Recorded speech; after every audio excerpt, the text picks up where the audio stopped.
দাদু ভাই, আজ রাতে তুমি আমার কাছে ঘুমাও। মা তো আজ ব্যস্ত। ব্যস্ত কেন?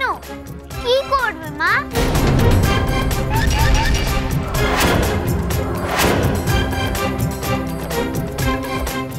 কি করে বলি আমি দাদু ভাইকে?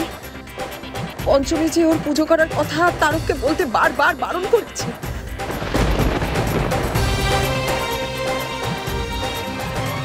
মা পুজো করবে? কিসের পুজো বলো না গো? কি এমন পুজো যার কথা সবাইকে বলা যাবে না? পুজো? কিসের পুজো যে তারককে বাকিদের হাতে ছাড়তে হলো পঞ্চমীকে? কি কি এমন করবে পঞ্চমী একা মন্দিরে? কিসের পুজো, কেমন পুজো, কিছুই তো বুঝতে পারছি না রে। আমিও তো কিছুই আন্ডারস্ট্যান্ড করতে পারছি না। ওই দেখ, গুজ গুজ ফুসফুস, এই কি গুজ গুজ ফুসফুস করছিস তোরা? আরে বাবা দাদা, পঞ্চমী একা গোপনে কিসের একটা পুজো করবে মন্দিরে। তাই? তাতে তোদের কি? সারাদিন এই নিয়েই থাকতো তোরা। অফ, তুই সাডেন করে এত অ্যাংরি হচ্ছিস কেন? তাও না, আরে মল্লিক বাড়ির সম্পত্তি শুধু বাগিয়ে নিলেই হলো? সেটা তো দেখতে হবে, রক্ষণাবেক্ষণ করতে হবে। আমি একা কত দিক সামলাবো বলতো? আজকে জানিস কি হয়েছিল বাড়িতে? চোর পড়েছিল। হোয়াট? ইয়েস, এই যে শোন, চোর পড়েছিল। সিসিটিভি ফুটেজে ভাগ্যিস দেখা গেছে গোডাউনে চোর ঢুকেছে, তাই ব্যবস্থা করা গেছে। আজকে যদি না থাকতো কি হতো? পুরো গোডাউন ফাঁকা করে দিতাম। কত টাকা পয়সা ক্ষতি হতো বলতো? সিসিটিভি। আরে কি হলো দাদা? ও দাদা, বলছি যে একটা সিসিটিভি ক্যামেরা আমাকে জোগাড় করে দে না। কেন? ও পরে বলবো, তুই একটা সিসিটিভি ক্যামেরা আমাকে জোগাড় করে দে না। কেন সিসিটিভি ক্যামেরা দিয়ে তোরা কি করবি? আরে আমি তোকে বললাম তো পরে বলবো, একটা সিসিটিভি ক্যামেরা আমাকে এক্ষুনি জোগাড় করে দে, এক্ষুনি।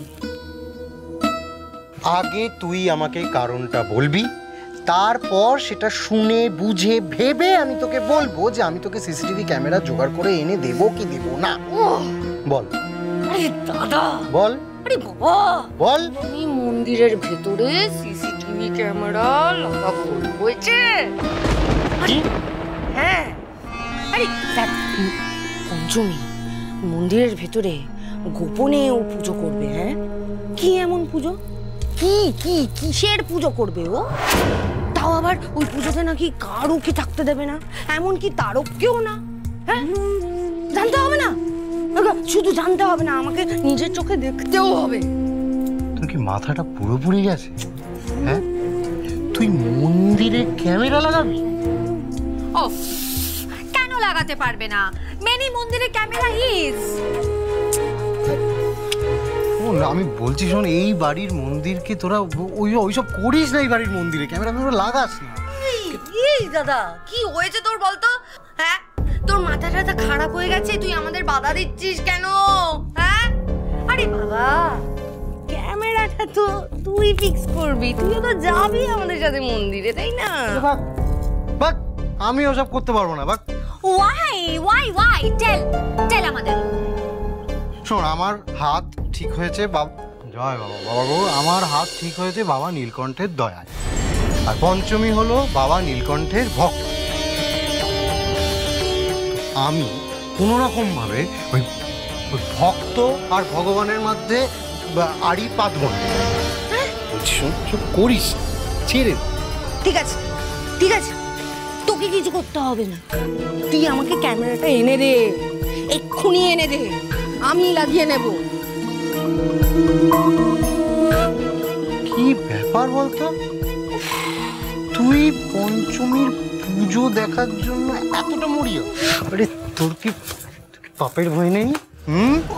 কিন্তু শাস্তি পেতে হবে এর জন্য। তো পেলে আমি পাবো না, তুই এত ভয় পাচ্ছিস কেন সেটা তো আমি বুঝতে পারছি না। হ্যাঁ, একটুখানি ক্যামেরাটা জোগাড় করে দে না প্লিজ দাদা, প্লিজ প্লিজ প্লিজ। ছোট্ট বোনও আমার বুঝতে পারছে না। শোন, তোরা তো আমার নিজের বোন, তোরা যদি শাস্তি পাস সেটা তো আমার শাস্তি হবে, তাই না? আমারও তো কষ্ট হবে।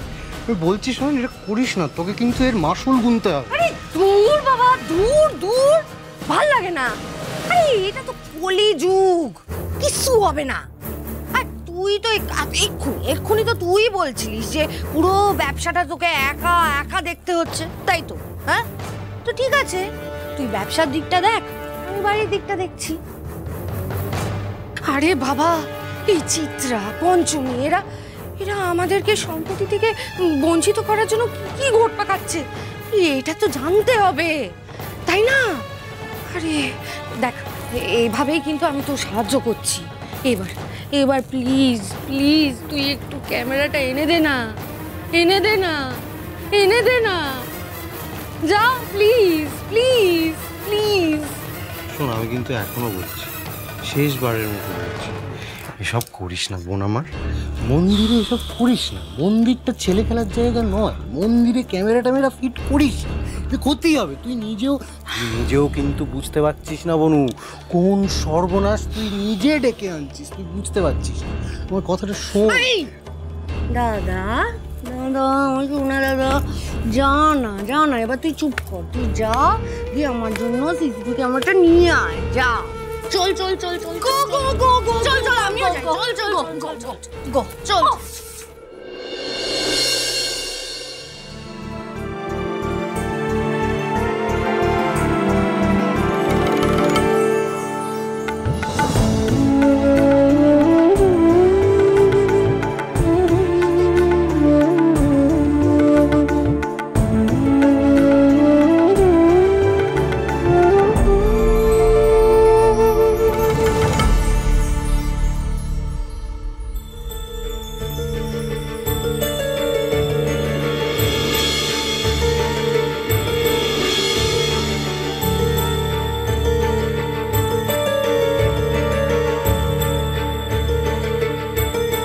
মা ঠাকুরন, তারও ঘুমিয়ে পড়েছে, আমার এবার পুজোয় বসতে হবে, আমি আসি।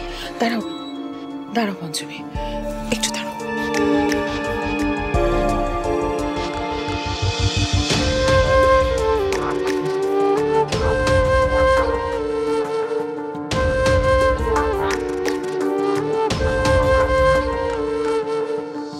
পঞ্চমী,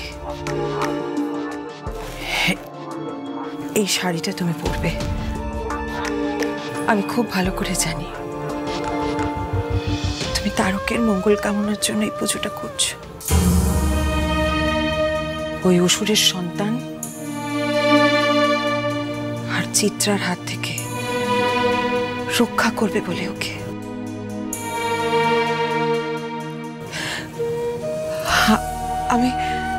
আমি তাই চাই এই পুজোয় যেন কোনো ত্রুটি না হোক।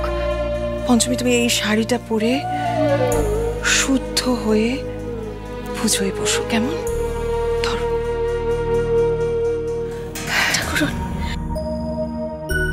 পঞ্চমী, সন্তানের জন্য মায়ের মঙ্গল কামনা কখনো বৃথা হয় না। এ নাও, ধরো।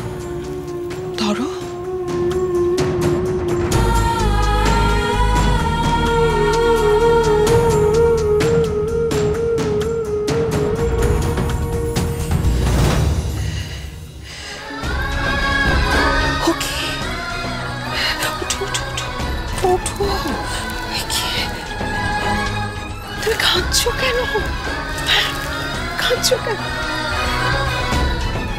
ঠাকুর, এত বছর পরে আজ আমি একটা নতুন শাড়ি পেলে, আমারও খুব ইচ্ছে ছিল জানেন তো, আজ পুজোয় একটা নতুন শাড়ি পরে বসি, শুদ্ধ আচারে বসি।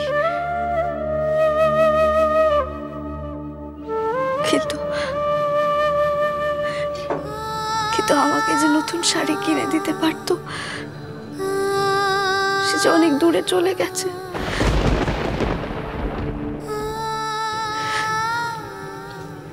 তবে আমি জানি মা ঠাকুরন, উনি ফিরবেন, আমার বাবু বেঁচে আছে।